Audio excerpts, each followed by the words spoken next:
আনন্দময়ী মহামায়ার পদধ্বনি অসীম ঝাঁকে থেকে উঠে রূপরূপ করুণাস্বরূপে আমি নবভাবমাধুরীর সঞ্জীবন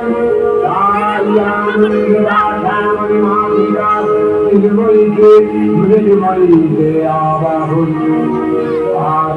শিক্ষকরূপিণী বিশ্বকর্মীর শারদী মন্দিরে মন্দিরে ধ্যান বোধিয়া।